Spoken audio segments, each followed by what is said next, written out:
Let's just back up a little bit to the beginning of COVID-19. It actually exposed the weak links in Yeah. long-term care, Yeah. both everywhere. Especially, I was actually shocked when they said that Ontario has had the highest number of deaths in seniors across the world.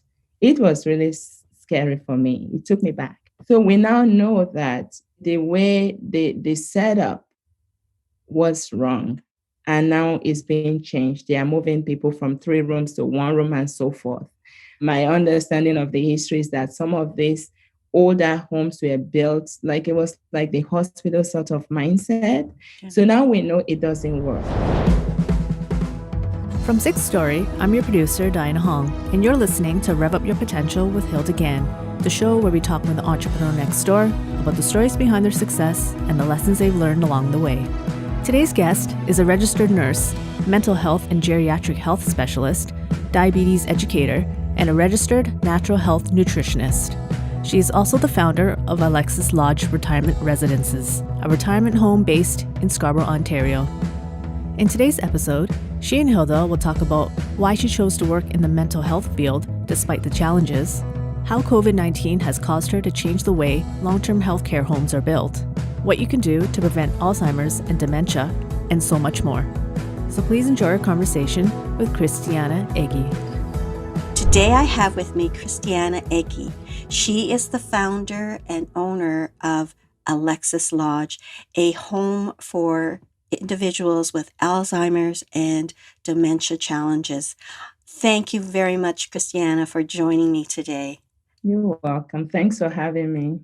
So, for those of you who don't know Christiana, I'm going to ask Christiana to just share at a high level a little bit about yourself, and the business that you founded. Thank you so much. So I actually am a registered nurse, diabetes educator, as well as a wellness coach. I started Alexis Lodge in 1999 with my husband, a home for individuals with Alzheimer's. So I wanted to make a difference, to create a home where these people can be cared for with respect and dignity, where they can live out the last days of their lives in comfort and be treated as a human being and have that place to call home. So that was how Alexis Lodge was born. Alexis Lodge is a fun place. When you treat an individual as a person, seeing that person beyond their disease, it makes a difference. And this individual is living in the comfort of a home. It's not a sterile environment. Actually, most of my residents think they own Alexis Lodge. You hear them arguing, this is my home. No, it's mine. So that makes me happy. Wow. That's a lot of stuff that you just shared with us. So many touch points. I want to kind of dive into it just a little bit deeper. To me, it sounds like you had a dream to help people in a very, very difficult situation that most people would not take on that kind of challenge. Why did you choose nursing as your career, and what made you choose mental health? Because obviously when you worked at CAMH, when you worked at Queen Street, these are the specialties where people go for mental health challenges. So it's not general nursing, it's not general, aspects of nursing. It's really diving into a specialty, which has a strong stigma, and people don't know how to handle that. So take us back to Nigeria and to the district, and then allow us to hear more about what made you choose mental health as your passion for doing nursing. Actually, it's an interesting story because I wanted to be a lawyer. I had no plan to be a nurse because back then nurses were looked down upon in Nigeria. So when I had to fill the space between nursing will start in the middle of the year. So between April and September, my brother suggested I go into nursing because he did not want me to work and then, get used to making money and not go back to school, right? So he suggested nursing, and I thought it was a slap in my face. He had insulted me, thought I was dumb and so forth. But I took the advice because at the time also nurses we were like civil servants. We got paid. So I was going to be studying and getting paid anyway.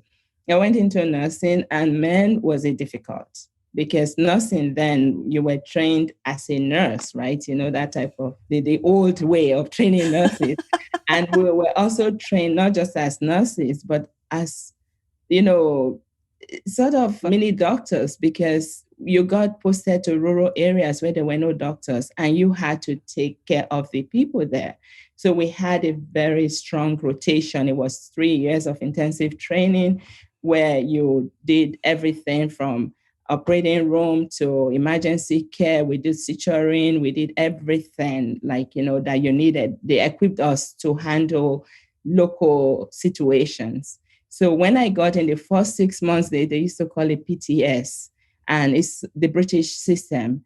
It was so challenging. And I'm like, oh my God, I've never failed. I may actually fail.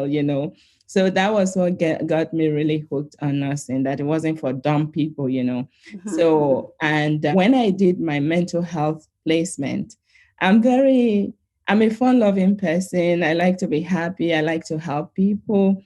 So when I did that placement, it was with chronically ill mental health patients. It was actually out of town, because this was serious situation. But just being in that environment and seeing how these people were treated, they were treated as human beings. They had independence. They actually served. They cleared the table. There was so much fun, lots of activities, dancing and all that going on. And I was, I like to be happy. So I was hooked. So fast forward, when I came to Canada in 89, and realizing that, in Canada, you did not have to specialize in a particular field of nursing, area of nursing, and that you could work in mental health, I decided to go into mental health. And of course, I went to the big house, Queen Street Mental Health Center, and I was on the crisis unit. I had all my 3 children there. It was a place where sometimes we had 2, 3 people in restraints.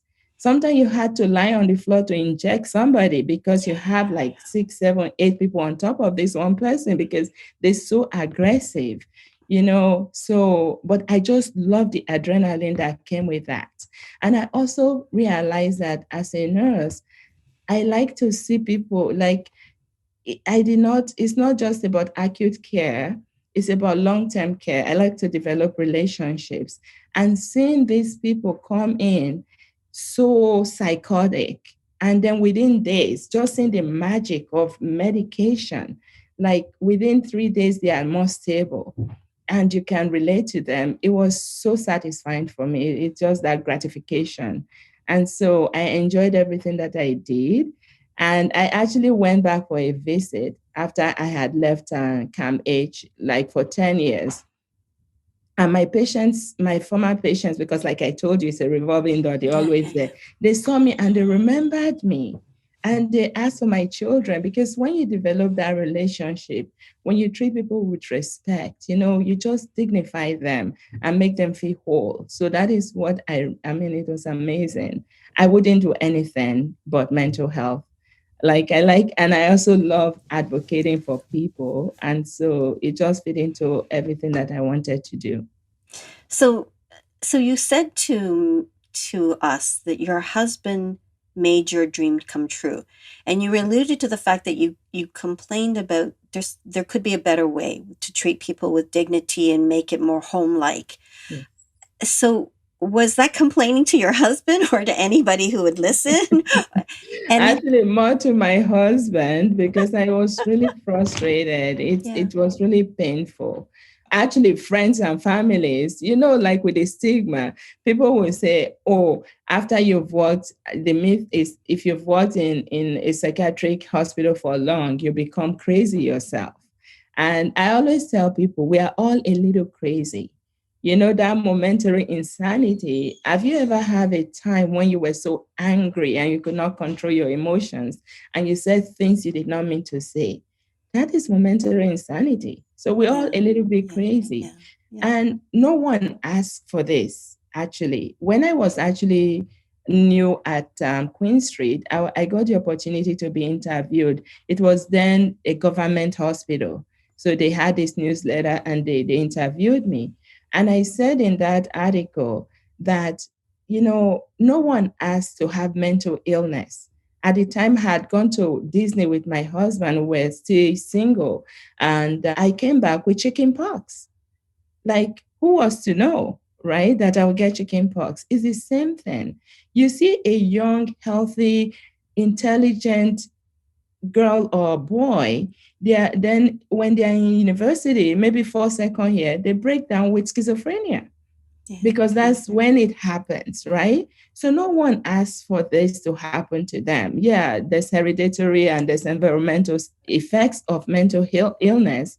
Actually, more people suffer from mental challenges than we know, right? Yeah, well, That the is why, statistics are. I'm so thankful to Bear Let's Talk Day, because look at Hollywood. Look at universities. Look at children committing suicide. Yeah. The rate of depression, even the effect of COVID-19, right? So it's just an ailment. It's an illness. It's a disease. So when you said your husband gave you this opportunity to open up a lodge, that's not like saying, hey, let's go to the England for a holiday. This is a big choice, a big decision. So how did the Egi family come to this and say, okay, let's go for it? How did that happen? Well, my husband was a builder and land developer. So he knows about building. He loves people. He loves to help. And so that was what he wanted us to do. He wanted us to help to make a difference.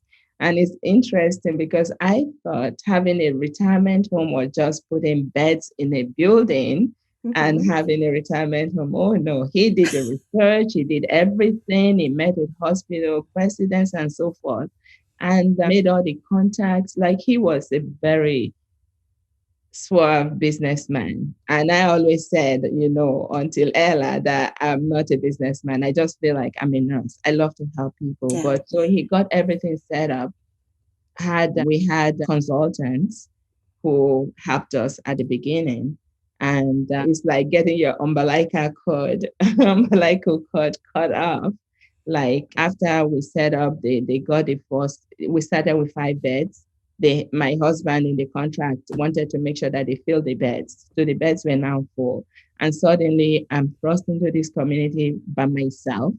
I know nothing about business or how to care for people in the community, because, as you know, the structure in the hospital is very different. But out there in the community, it's different. So I had to figure it out myself. I attended a lot of workshops and so forth. And I was really blessed to have a lady by the name Odette Maharaj. She was the executive director of the now Transcare. At the time, it was called Scarborough Support Services. As well, there's a geriatrician, Dr. J.E. Lassard. She was amazing. I met her at the open house, and she helped us get our doctor, Dr. Honey In, who is still a doctor now, 21 years later. Wow. So these were the support system that I had, but it was lonely. But coming from that Queen Street background, the psychiatric hospital background, I was up to the challenge. I took in people that no one wanted. I actually only realized in hindsight that it's not what I said, it was the feeling that people got from me, that I like to deal with people with challenges, because I would get referrals from as far as Oakville to Orangeville and so forth. Difficult to manage people. I'm like, why me? But it was the impression that I gave to people. And we handled it beautifully. Like, we had a retired middleweight Canadian boxing champion live with us. He used to punch the living daylight out of my staff. The sister finally asked me if we were going to be open in 10 years. And I told her I wasn't even sure I'll be alive the next day. So I couldn't tell her what I'll be doing in 10 years. So she decided to move him to a nursing home because she said she wanted to travel. And she called me back within 2 weeks. It was informed point restraints at Toronto East General. They could not handle him in a nursing home. she asked if I would take him back. Of course I did, because I know I could help him. But eventually, when he punched not just a staff, but a resident, it was the police that actually stepped in and said, no, it's too dangerous for this environment. Yeah, yeah. And then we also had another guy, like he was a veteran, and the family, there's always this split decision. Some family members want them in a particular home. People sort of take what we have. It's a small, it's a traditional home. So they think, oh, so this guy, the family, some of them wanted to move him to the veteran wing at Sunnybrook. Right. It's a great place. Would you believe that he went and he became so depressed and he had to be returned back to Alexis Lodge within a couple of months? Wow. Because he just could not stay there. So just to tell you the impact that a small, nurturing environment has on people. So it's like, I can't compete with Sunnybrook Veteran Wing, but he knew how it was treated at Alexis Lodge. So we are definitely making a difference. Can I get back to the question about the incident where, the resident punched staff? How do you, as a business owner, how do staff manage those kinds of situations? Because we're all human, and you just never know. A person's having a more stressful day, and in defense of themselves, they support themselves through literally the fight situation rather than the flight situation. How do you handle that, and how do you have staff who are willing to stay in that kind of situation? I mean, it doesn't happen regularly, but it happens. Yeah. Okay. This is interesting that you've asked this. See, the reason I felt like I could handle people with behaviors is because I know that medications, like I told you, the medical intervention, when people came to the crisis unit, within days, they were better. I know that with the right medication, we don't drug our residents. We give them quality of life. So they're not groggy, they're not sleepy, they can still be themselves. So this gentleman, like I said, and I also mentioned that with acquired brain injury, it's unpredictable. So after getting so many punches to the head, you can imagine that he has brain damage. So medications does not really do it for him. But once people come into our environment, the staff see them as family, as uncles, as fathers, as mothers and aunties. So they actually, when they would not even want to tell me when he struck, because they did not want me to send him away. So we protect our residents. A lot of homes, we send people to the hospital and not get them back. I always take my residents back if possible. There are a couple of times when they could not come back because they were too dangerous. I think one of my residents has been in a particular hospital for more than a year now because no one wants him. People don't want these people. So the staff are so protective. No, they actually see them as family, and they try to do what they can, because when you understand that someone is not harming you because they want to harm you, but that they don't know what they are doing, you see it differently. So they do not defend themselves. If anything, they try to help these people calm down, show them love, show them respect and dignity. All the residents that I have come to me with behaviors. I've had a guy who did not shower for 1 year before he came in. And as soon as he came in, the very next day, the staff got him into the tub and he showers now every day. I had a lady, she's only in her 60s. When she came to us, she weighed about 80 pounds. Now she weighs 140 pounds. She was actually a PSW, and she's very helpful with the residents now. And I always tell her that for every pound is 10,000 that she owes me. So we actually really make a lot of differences in people's lives. The types of people that you have, you talked earlier about how it's like family, and, people who obviously know that one of the hazards of the job could be that there's some physical surprises. What do you do? What have you done? What is your secret recipe for hiring the staff that you need for your organization? Well, I think I'm a woman of faith. I believe in prayers. When I need a staff, I pray for them as well. I look at people, when I talk to people, I'm looking at your heart. I don't care about your qualifications. A lot of people that do PSW, some of them are nurses from other countries, some of them are doctors. Those things they don't interest me as much as who you are. We all have at Yeah, least yeah, 10% good in us. If you can help that person bring up that up to 80, 90, 100%. I sort of preach a lot. I let my staff know that whatever they do to others will be done to them. And you don't have to have dementia to be in a facility such as mine. It's winter now. People can fall on ice and hit their head and have brain damage. Even in your own home, things can happen. You can have a stroke. People have high blood pressure. Diabetes is like in epidemic proportions. That leads to vascular dementia. So there are younger people. I've taken care of the 21-year-olds, the 20-something, the 30-something, and so forth. And my staff have seen this. So they know that, no one is exempt, even as I'm talking to you. I don't know what can happen tomorrow. But my goal is to create that home that, God forbid, should I need a place, I know my family will be confident that I'll be well cared for. yeah. So that's what we do. I read in your bio piece that I know that you are planning to start a new state-of-the-art facility in, is it Newmarket or no, Stouffville? In Scarborough, Stouffville, and Newmarket. Yeah. Okay, so Even that's Ajax. really We have, ambitious. we have property in Ajax. So tell us, the thing is, you want to create a state-of-the-art home for people with Alzheimer's and dementia. What does that mean, and what does that entail for your industry, for you and your industry? So let's just back up a little bit to the beginning of COVID-19.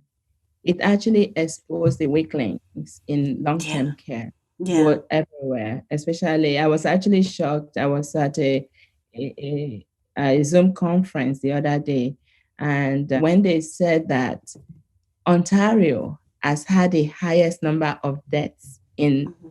seniors across the world, it was really scary for me. It took me back. Like, so we now know that the way the setup was wrong, and now it's being changed. They are moving people from 3 rooms to 1 room and so forth.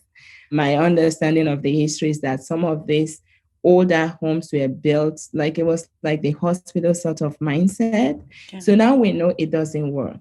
You need space. So what we are looking at in the new buildings is to create that space, like have some multi-purpose rooms that can be used for something else. For instance, for outbreak management. Lots of outbreaks happen in homes, not just because of COVID. We have influenza, we have gastro, we have those things. But most of our facilities don't have those areas where you can isolate this individual. So that is one thing that we are looking at. Also, when you're putting your loved one, when these buildings were built, there are some buildings, they are the most beautiful buildings, but they're not purpose built for people with dementia. Like it's like, oh, that amazing building is like a hotel, or someone actually told me it's like a resort. You don't live in a resort right now. How would you feel living in a resort every day of your life? It doesn't make sense. So you want a home, you want a place that is a home where you can feel secure, you can feel comfortable, and where the care actually matches, your needs.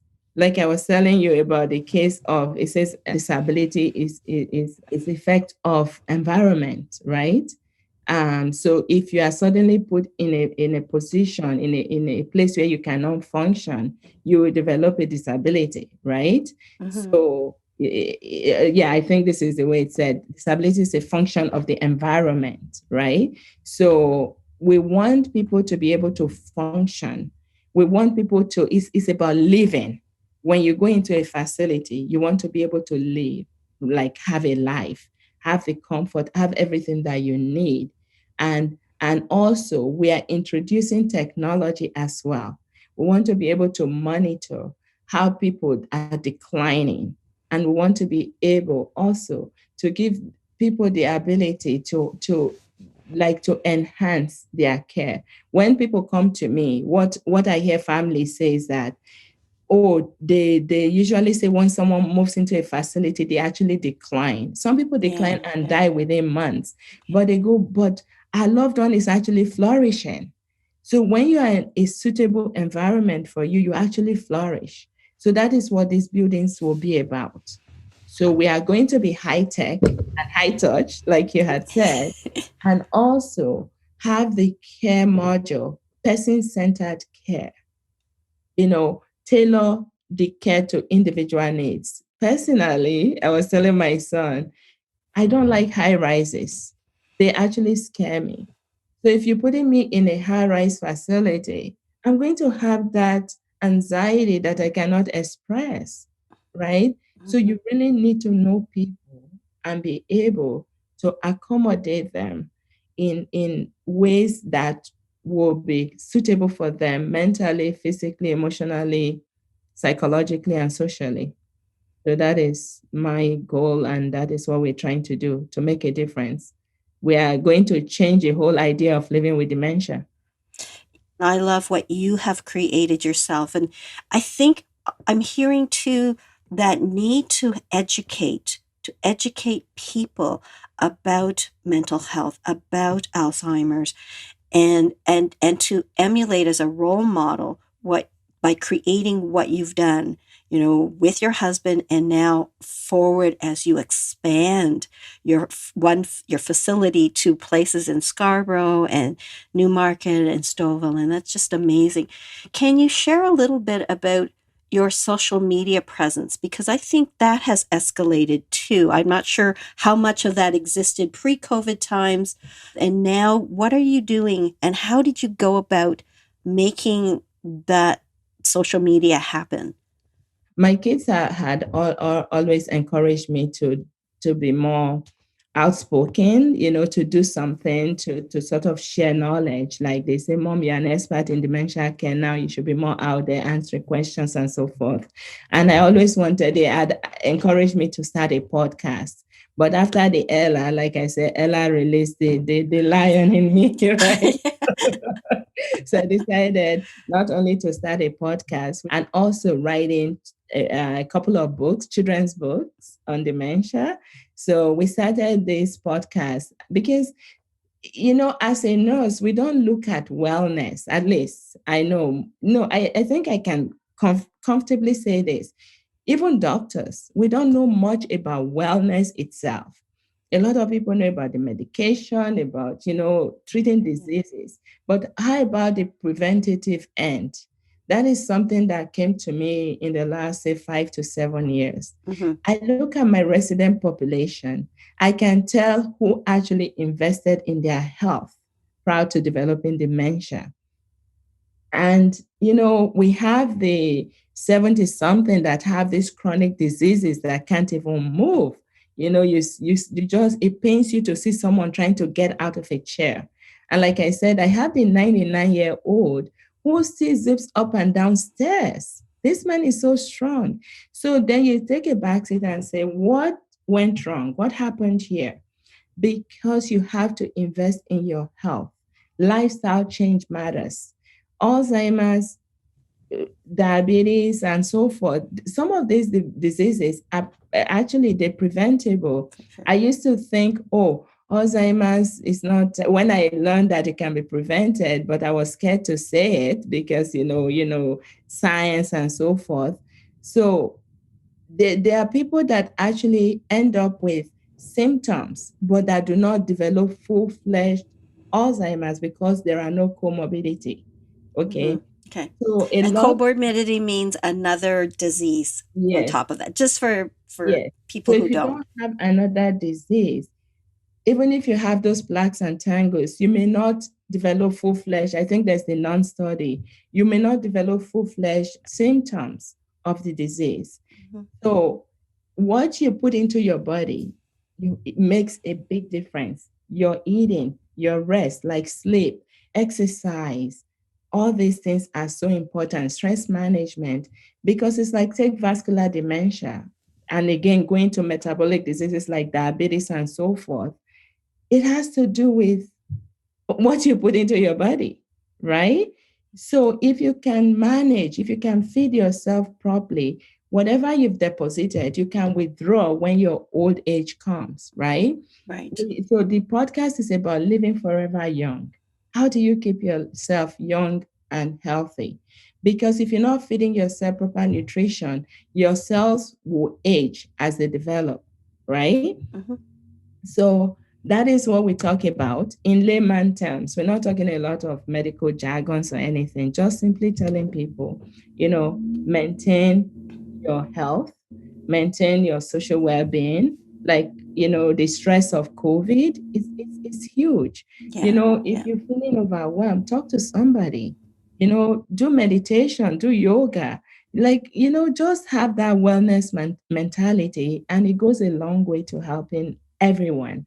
So that is what we're doing. And, like trying to prevent things before they happen. I don't want to continue to have people come into my home. In Ontario alone, we have more than 255,000 people living with dementia. Wow. And this is going to continue to rise. So we want to try to put a break on it, try to prevent it before it starts. You've done so many things to really put a good name to long-term care and home resident homes that currently really has a bad rap. And some of it's valid, I guess, because there are, as you say, it exposed some of the holes in the long-term care aspects. Really appreciated you coming today. What else is up for you? I know we've talked about the podcast now. We've talked about Alexis Lodge expansion. What other things are happening in Christiana's life? Completing my books and getting them out there, and the children's books that I'm working on. And the reason for this is that even though Alzheimer's, dementia is now so predominant, a lot of people still don't know much about it. Yeah. I have family members that don't know what to expect, and, just even while their loved ones are in the facility, they still think, oh, mom said this to me, I'm angry, I'm going to talk back, no. You have to educate. I love to educate. So these books are for children, but my goal is that any adult that picks up that book will get information and get enough knowledge about the disease process from them. That's my goal. Just, continue to spread that information. I value what you're doing to help those people who are in your homes, fortunately enough. I value that you're trying to educate all of us, because like the statistics in mental health, there are probably many of us who have loved ones or know of loved ones that are exposed and have had dementia. And so to help educate people to both take care of those people and to take care of themselves, because if it's family, it's pretty hard. So I thank you, Christiana, for coming on today. How do people get a hold of you? Okay, our website is www.alexislodge.com. And also there you can find my phone number. And you're on social media a lot, so people will start to see you around now that they know and heard of you. I thank you so much for coming on and really sharing some of your, this wonderful place you've created and some of the successes and struggles to get there, and how you've bossed up your and owned the business side of your life, combining still with that passion that I know you'll always have and is part of your inner core and your DNA. So thanks again, Christiana, for joining us today. Thank you so much for having me.